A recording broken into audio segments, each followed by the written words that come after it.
Coucou à toutes et coucou à tous, donc me voici pour une vidéo de revue. Donc ça sera la deuxième partie de la marque canadienne Princess Peabody Delicious.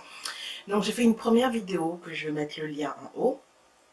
Et je vais faire ma deuxième revue de cette marque parce que j'ai acheté d'autres produits de cette même marque. J'ai acheté pratiquement Princess Peabody Delicious tout le long de l'année 2020. J'ai très peu acheté autre chose. Donc ça a été vraiment du 1er jusqu'au 31 la marque que j'ai le plus utilisée, que j'ai plus acheté courant de l'année 2020. Donc on va parler cette fois-ci du shampoing à base de Rassoul et de Bentonite Clay. Ce shampoing, la première fois que je l'ai vu, je pensais que c'était une pâte qu'on devait mettre avant le, avant le shampoing, laisser reposer et ensuite rincer. Pas du tout, c'est une mousse. Il faut en mettre une toute petite quantité et mousse extrêmement bien et beaucoup. Ne décape pas les cheveux, ne dessèche pas les cheveux. Sent super bon le cacao, ça sent le chocolat. On a envie de manger le shampoing tellement qu'il sent super bon. Il est très efficace. Il a duré, je crois il m'a duré 4-5 mois. Tellement qu'il faut en mettre une noisette, mettre sur les cheveux et juste frotter. Et ça mousse énormément, ne décape pas les cheveux. Il n'y a rien à dire, un très très bon shampoing. Ensuite, on va passer au conditionneur après shampoing solide. Alors, mon expérience avec ce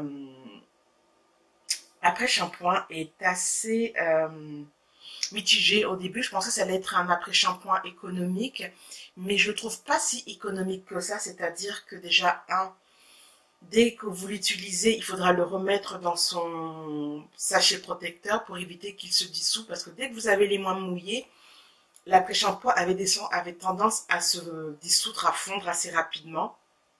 Il y a deux façons d'utiliser cet après-shampoing solide. Soit vous mouillez vos cheveux, vous le passez comme si vous frottez du savon sur vos cheveux. Ou soit vous passez les mains, vous mouillez vos mains et vous faites glisser l'après-shampoing. Et vous allez décoller, vous allez liquéfier et décoller un peu de son contenu de manière à en avoir assez sur les mains et pour pouvoir les étaler sur votre chevelure. Je trouve que l'après-shampoing solide n'est pas pratique pour moi, mais ça reste quand même un après-shampoing qui est efficace. On peut bien démêler les cheveux avec, mais il faut vraiment être sûr qu'on a bien massé le produit sur les cheveux pour que le cheveu soit bien, que le produit soit bien réparti sur toute la chevelure. Mais personnellement, je trouvais, j'avais pensé au début que ça allait être un après-shampoing super économique, super pratique, mais finalement, je ne l'ai pas trouvé si pratique que ça. N'empêche que ça reste quand même un très bon après-shampoing au niveau de son efficacité, revitalise, rend les cheveux doux. On peut démêler avec, mais son côté pratico-pratique, je ne l'ai pas trouvé top, donc c'est pour ça que je ne l'ai pas racheté. Ensuite, j'ai acheté le Deep Conditioner Ayurveda, quelque chose comme ça. Je ne me rappelle plus de son nom, mais je vais le mettre au montage, le nom. Je l'ai adoré. Beaucoup, beaucoup, beaucoup. Je trichais même, je le rajoutais avec l'huile de Chébé, que je vais parler un peu plus tard de ce produit, pour donner un peu plus de pouvoir actif dans cet après-shampoing Deep Conditioner. Comme tous les après-shampoings de la marque Princess Peabody Delicious, il est topissime, démêle bien les cheveux et rend les cheveux doux et les cheveux sont super bien revitalisés après les avoir rincés. Donc rien à dire, très bon après-shampoing. Non, très bon après-shampoing Deep Conditioner. Il n'y a rien à dire, c'est un produit que je vais racheter. Ensuite, on va parler des Leave-In Conditioner. Celui-ci, c'est le deuxième. J'avais acheté celui-là qui contenait de la mangue. J'ai oublié son nom, mais je vais mettre au montage le nom. Et celui-ci, c'est celui avec le gingembre. Les deux produits s'équivaut. On peut démêler les cheveux avec, mais il faut être sûr que les cheveux sont quand même assez bien mouillés pour pouvoir avoir le moins de casse possible. Mais c'est tout à fait possible de démêler les cheveux avec les deux après-shampoings jaunes. La première fois que j'ai utilisé les Leave-In Conditioner de Princess Peabody Delicious, ils m'ont fait penser au Leave-In Conditioner de la marque Alike Naturals. J'ai juste la couleur qui est identique, mais l'odeur, l'efficacité n'est pas le même, n'est pas la même plutôt. Et ça s'équivaut. C'est un très bon leave-in conditioner. C'est pas si liquide que ça. C'est liquide mais un peu crémeux. Je sais pas comment expliquer ça. Liquide mais un peu crème. Pas si liquide que ça. Il me fait penser au leave-in conditioner d'une autre marque canadienne que j'avais pas aimé. C'était Blinding Beauty. Ils avaient ce même genre de leave-in conditioner, mais celui-là de Blinding Beauty, je l'avais moins. Enfin, si je devais comparer les deux marques canadiennes, je préfère celui-ci que celui de Blinding Beauty. Donc, que ça soit au gingembre ou que ça soit à la mangue, écoutez, les deux produits se valent. Ce sont de très bons produits.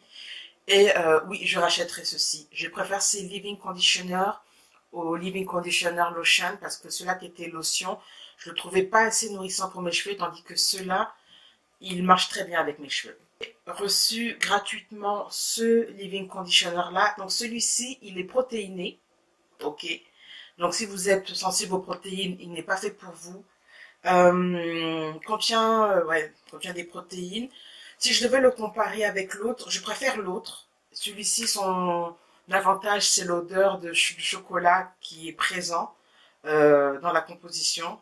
Et donc, très bon leave-in conditioner, très bien après avoir fait des colorations parce que je colore mes cheveux.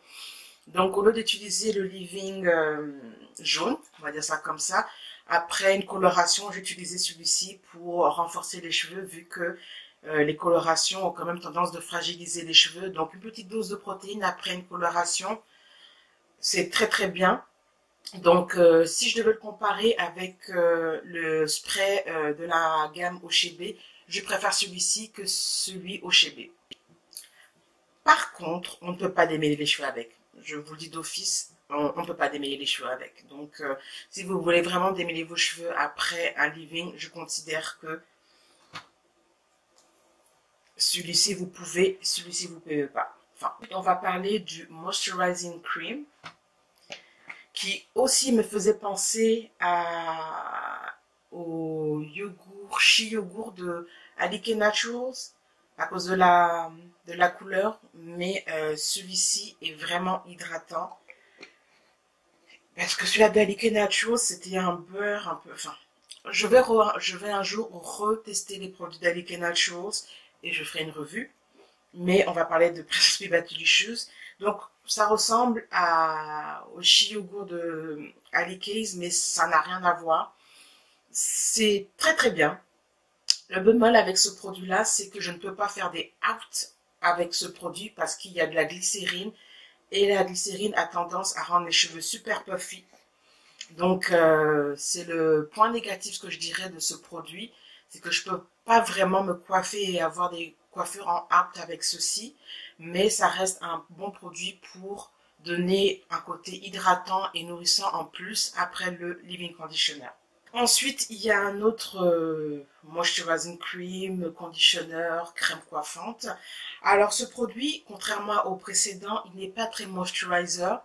Mais par contre, je peux avoir des outs avec ce produit-là. La manière dont je l'utilisais, je devais l'utiliser en méthode lock méthode, c'est-à-dire que j'aspergeais les leave-in, je mettais une huile dont je parlerai plus tard, l'huile de Chebe, et ensuite je passais cette crème coiffante après l'huile et je pouvais avoir des outs. Par contre, son côté moisturizer, n'est pas si fort que ça, donc je le considère plus comme une crème coiffante. Et pour avoir plus de définition, il fallait que je rajoute le Chebe Custard pour avoir une meilleure définition. Celles qui me suivent sur Instagram, j'ai posté dernièrement justement une démo de Twist Out avec ce produit-là et le Chebe Custard. Et j'ai fait un espèce de chronologie ou day by day Twist Out. Et vous pouvez voir si vous me suivez sur Instagram que la définition est toujours au rendez-vous. Ça, c'est le reste de ce Twist Out. Mais là, je dois laver ma tête avec une autre marque canadienne que je parlerai plus tard. Mais c'est une très bonne crème coiffante. Sur mes cheveux, la combinaison de ceci avec le Chebe Custard donnait une très bonne définition. Donc oui, je rachèterai ce produit. Par contre, il y a eu un petit bémol, je pense que c'est lié à la fabrication. Il y avait plein de morceaux blancs Alors, je l'ai gardé comme ça. Donc quand je frottais mes mains, quand je frottais le produit, je me retrouvais avec beaucoup de morceaux comme ceci, qui étaient chiants parce qu'il y a des fois, et il y avait beaucoup, donc il fallait tout le temps que j'aille trier et que j'enlève ces morceaux-là. Donc si, je sais que Pastécia va passer sur cette vidéo, juste voir, juste ceci là, juste corriger ça, parce que c'est vraiment dommage de se retrouver avec plein de morceaux comme ça, alors que le produit est très bon. On va parler de la fameuse huile de chébé, qui peut être utilisée comme prépoux, scellant et quoi d'autre, et coiffure protectrice quand vous en faites. Alors c'est une huile qui est extrêmement légère. Je l'ai pas souvent utilisée en tant que scellant. Je l'utilisais surtout après après avoir utilisé les leave-in pour faire la lock method. Mais il fallait tout le temps que je scelle à la fin avec de l'huile de ricin pour être sûr que mes cheveux ne soient pas secs après une journée ou après 2 jours. C'est une huile qui est superbe. En plus, il y a les fameux produits ayurvédiques. Il y a du neem, du brahmi, du bringraj. Je ne sais pas si c'est comme ça que ça se dit. Donc, vous avez des produits ayurvédiques dedans, plus le chébé. Non, c'est une très très bonne huile. Si vous n'aimez pas les huiles lourdes, elle est très bien pour vous. Ce produit m'a été donné gratuitement. C'est une pommade. Et je crois que je vais la jeter parce que, ouais, je sais pas si vous allez voir. Je sais pas si c'est la cire ou si ça s'est abîmé. Mais en tout cas, non, ça va finir à la poubelle. J'ai pas forcément kiffé ce produit-là. Ce produit-là fait très bien le boulot, ou le beurre fait très bien le boulot. C'est une bonne alternative aux produits du genre Dax, comment ça s'appelle ça, Dax et compagnie. Et je l'ai pas trouvé super, comment on appelle ça? Je l'ai pas trouvé super définissant, très très lourd, très très gras. Et j'ai pas vraiment aimé ce produit. J'ai fini l'huile de ricin de cette gamme-là. Et c'était c'était une très bonne huile de ricin qui est infusée encore de cacao. Je l'ai fini. Je mettrai la photo ici. Très bon produit. Rien à dire. C'est de l'huile de ricin infusée avec d'autres huiles. Rien à dire. Très très bonne. À racheter. Donc voilà ma petite revue de Princess P Bad Delicious, rien de grandiose. Ma deuxième partie, peut-être qu'il y en aura une troisième, mais pour le moment je vais laisser Princess P Bad Delicious et aller vers d'autres marques canadiennes. Mais c'est une très bonne marque. Je l'ai acheté tout le long de l'année 2020, je vais le racheter au courant de cette année. Et voilà, donc sur ces petits mots, je vais vous laisser. Je vous souhaite une très bonne journée. Bye bye.